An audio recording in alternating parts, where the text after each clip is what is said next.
Now we will discuss another fermented product called as cheese. So in all the production of cheese, the process involves the adding of certain enzymes or adding of certain acids to the milk and getting the casein coagulated from the main milk source, and then this casein is taken out, and then this is further processed to make up the cheese products. So the process can be ripening or aging of this rennet. So it undergoes for a variety of different steps to make up different end products. And as you know that cheese industry again is one of the very large industry, and the variety of cheese that is produced world over and consumed world over is very high.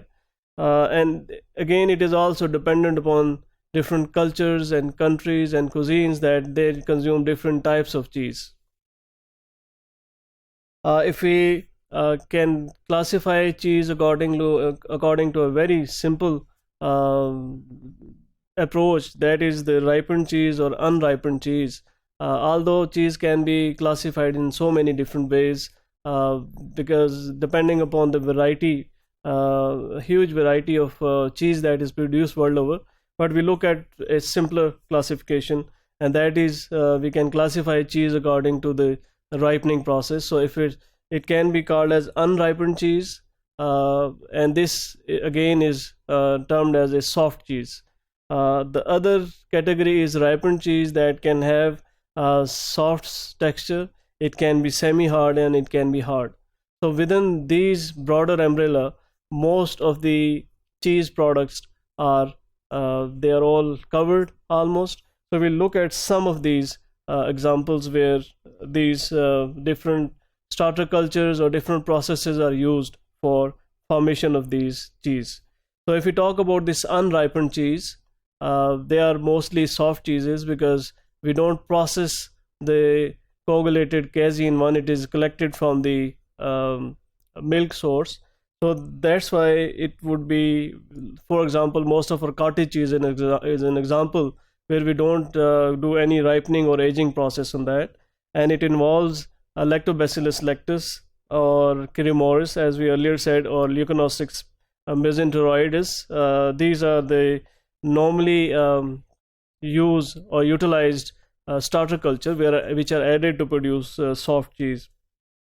Again, mozzarella is also an example of soft cheese that would have Streptococcus thermophilus and Lactobacillus bulgaricus or delbrueckii species. These are added as a starter culture for production of mozzarella cheese as well. But again, as I said, this is not the deterministic process. It would depend upon the type of cheese and the type of the process, type of the end product, and the manufacturer, that what strains they use and what is the concentration that they want to use in the final product. So if we talk about the ripened cheese, now the ripened cheese, after we collect the casein coagulate from the milk source after adding any enzyme, rennet, or adding any acid, then this is pressed, or this is again aged or ripened. It is given different conditions to actually make up different end products. So ripened cheese can be also soft or hard or semi-hard. So if we talk about soft cheese, the brie is the example that comes under the soft cheese, soft ripened cheese. So starter culture that we use for brie is Lactobacillus lactis, or we can use the subspecies Penicillium, and yeast are also used as a secondary flora for these cheese, which is called as brie. In case of semi-hard cheese, we have an example of Gouda cheese that again uses Lactobacillus lactis or leuconostic species. Certain time the propionine bacteria from the dairy source is also used as a secondary flora to give desirable flavor profile to these Gouda cheese in the semi-hard category of ripened cheeses. Blue cheese is also an example of this ripened cheese. Again, this uses Lactobacillus lactis or leuconostic species or Penicillium roqueforti. These are the, and other yeast or micro cocci can be used as a secondary flora. So these secondary flora actually produce more structures or holes or colors within these products, so that we can get certain desirable other traits other than flavor, or we can also get different textures from these different cultures that we use for production of cheese.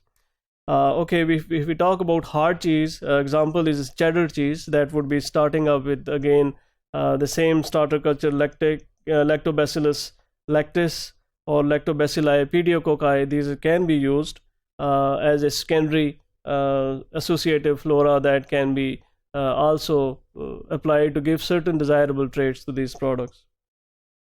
Cottage cheese again is normally made from low fat milk, or from the skim milk as well. It would be a soft structure because it have very high moisture percentage, around 80%, and it would have more diacetyl content, so that would give us a buttery aroma or butter like flavor that comes from the cottage cheese.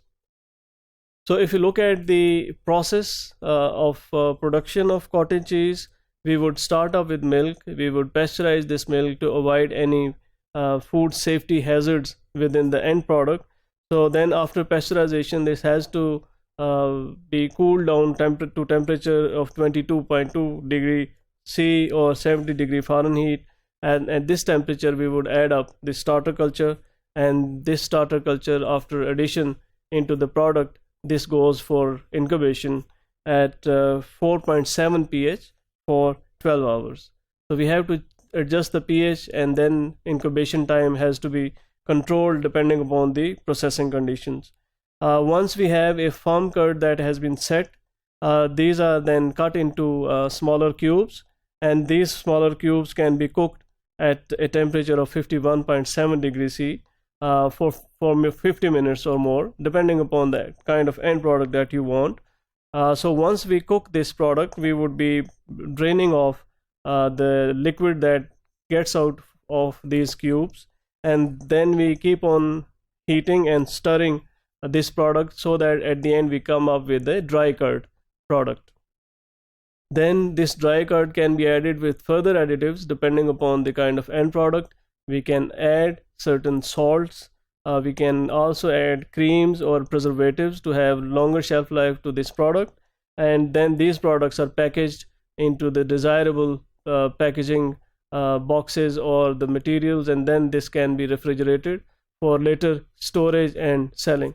So this was the general overall principle or the method by which we produce cheese. But again, every cheese would have a different conditions, different starter cultures, different growing conditions, different storage condition, and different ripening procedures. So that would depend upon the kind of cheese that we want to produce. But this would give you a brief idea about how cheese is manufactured in the industrial setups.